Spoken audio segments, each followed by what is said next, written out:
Eccoci qua ragazzi, bentornati sul canale, benvenuti sul canale per chi passa per la prima volta sotto questo contenuto. Calciomercato è ufficiale, Mazzocchi è del Napoli. Pasquale Mazzocchi della Salernitana è un calciatore, è un nuovo calciatore del Napoli. Ne parliamo in questo video e andiamo a vedere anche chi sta sondando il Napoli come difensore centrale. Ne parliamo, esprimo la mia opinione e fatemi sapere appunto la vostra nei commenti. E per chi non l'ha fatto ancora e volesse seguire la cronologia dei miei contenuti, basta iscriversi al canale attivando la campanella delle notifiche e il gioco è fatto. Allora diamo il benvenuto a Pasquale Mazzocchi, terzino della Salernitana. Arriva a Napoli con 3 milioni pagati appunto al club Granata. È stato preso secondo me anche in vista della fascia sinistra, può giocare sia a destra che a sinistra, visto che abbiamo Livera fuori e solo Mario Rui papabile come terzino sinistro. Potrebbe essere il jolly che andrebbe a tappare anche questo buco. Ecco, poi quando ritorna Oliveira sarebbe il vice di Lorenzo per eccellenza, ma io non escluderei nemmeno l'impiego come esterno di centrocampo nel caso il Napoli voglia o Mazzarri in questo caso viri sul cambio modulo, ma è una cosa che discuteremo più avanti nel caso ci sarà appunto questo cambio modulo e ci sarà l'occasione. Noi ci siamo già espressi in live, sia io che Armando di Casanapoli, non l'abbiamo detto oggi né tantomeno ieri, ma un mesetto fa buono, che se è il caso di dare questa svolta, cioè se per dare questa svolta c'è bisogno di un cambio modulo, perché no? Basta farlo e provarlo al limite in allenamento per vedere poi se riusciamo a svoltare. Ma questo era un piccolo preambolo. Benvenuto a Pasquale Mazzocchi, un acquisto che a me non dispiace e l'ho già detto ieri per caparbietà, per grinta, per maglia sudata. È instancabile sulla fascia e molto generoso, diciamo, con i compagni anche in sovrapposizione. Il punto secondo me fondamentale di questa operazione, al di là della situazione tattica, ecco, da poter schierare a sinistra e a destra che ho appena esaminato, è l'aver voluto Napoli. Questa è una cosa che non dobbiamo mai sottovalutare con nessun acquisto che si fa, perché i calciatori che vogliono Napoli molte volte, soprattutto nel primo anno, diciamo, nella nostra società, nella nostra squadra, rendono molto bene, perché appunto sono galvanizzati dalla piazza e dalla scelta che hanno fatto.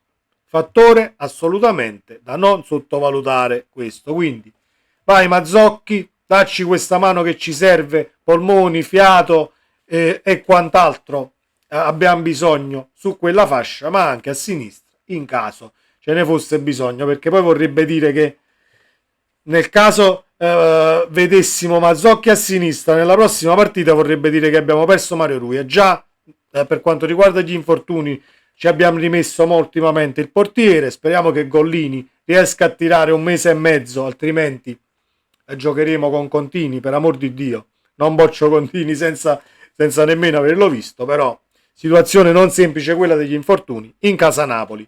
Difensore centrale, ho fatto il video sui numeri sia di Samardzic che Martin Vidic. Nello stesso video lo trovate sul canale. Martin Vidic è un profilo che a me piace tantissimo, ovviamente ventenne, calciatore che deve e ha bisogno ancora di crescere e fare esperienza, però per quanto riguarda il punto di vista tecnico mi sembra un calciatore pure abbastanza pronto, e non mi dispiacerebbe se il Napoli dovesse virare per i costi meno elevati dei centrali che stanno girando, i nomi che stanno girando, virare su Martin Vidic. Comunque sappiamo che il Napoli ha presentato un'offerta per Dragusin del Genoa.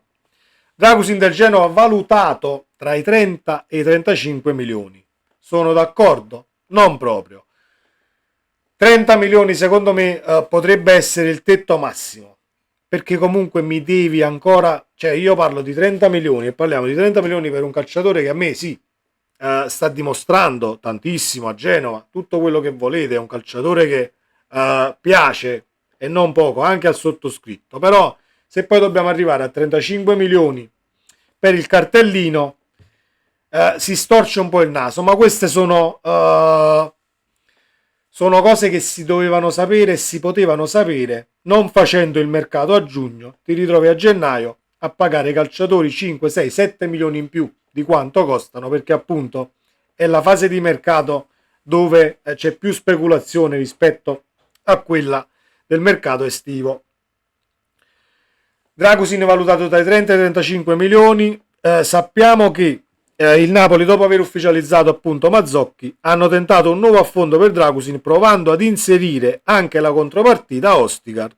Per il Genova, tuttavia, il difensore non andrà via per meno di 30 milioni. Allora, il Napoli ha offerto cash più Ostigard. Non so e non ho letto ancora quanto sia la cifra cash offerta, però diciamo che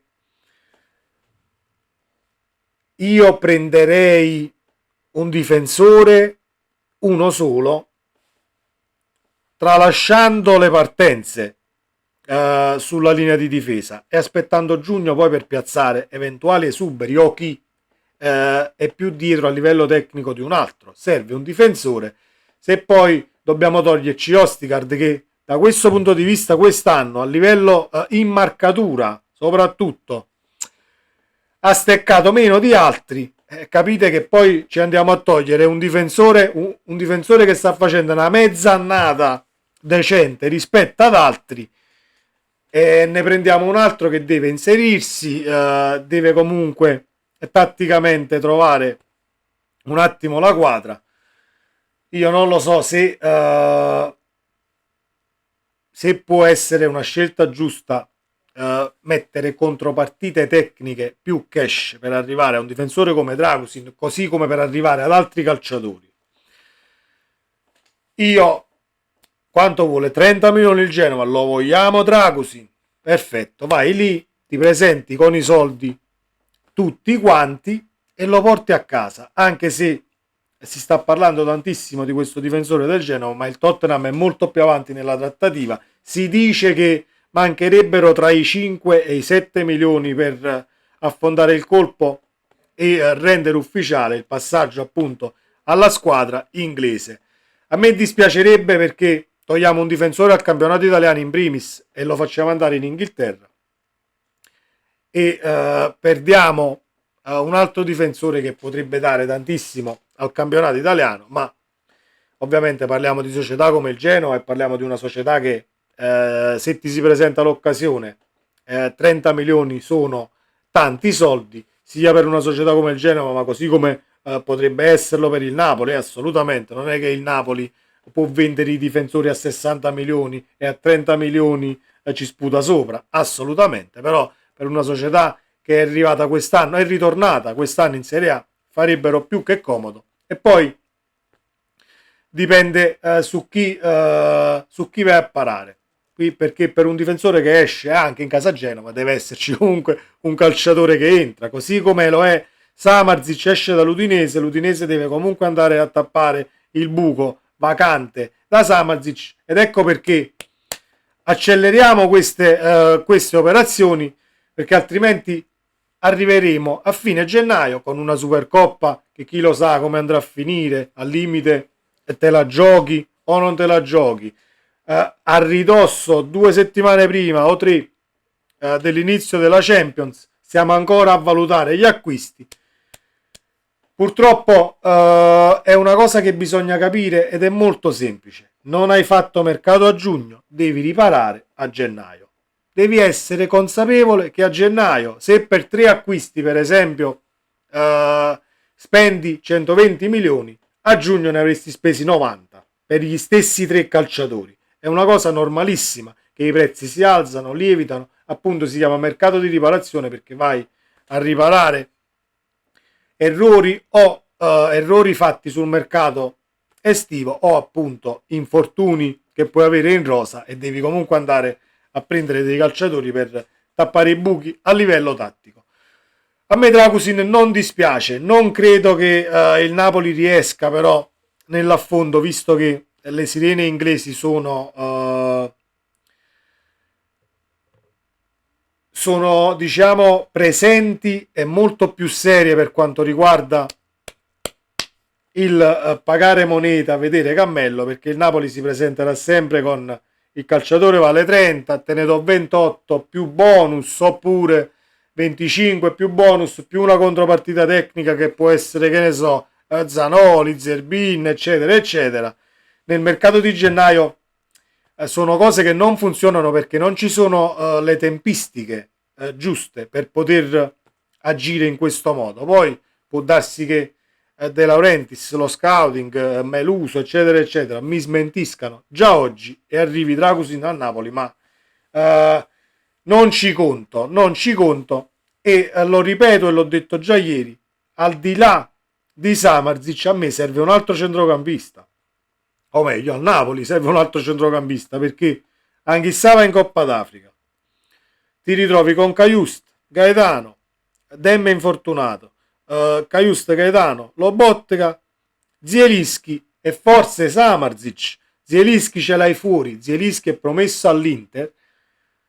Come ti può fare gli ultimi 6 mesi mentalmente e appunto dal punto di vista del calcio giocato come si deve? È già un calciatore che messo in condizione comunque 3 partite buone ma una è sottotono, 2 partite buone e l'altra mezzo mezzo.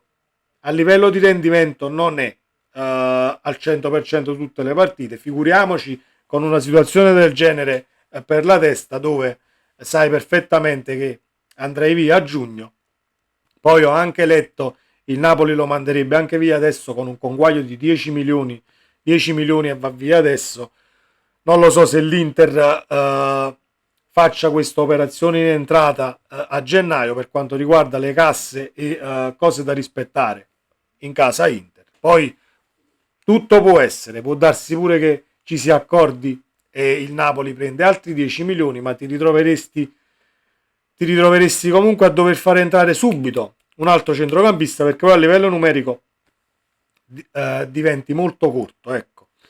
Detto questo, fatemi sapere come sempre cosa ne pensate qui sotto nei commenti, ragazzi. Sempre Forza Napoli, fiducia alla società, e ne stiamo dando tantissima di fiducia alla società. Speriamo di non dover inveire, diciamo, a dovere per cose non fatte. Ecco, caro Napoli, sempre Forza Napoli, ci vediamo nel prossimo video. Ciao.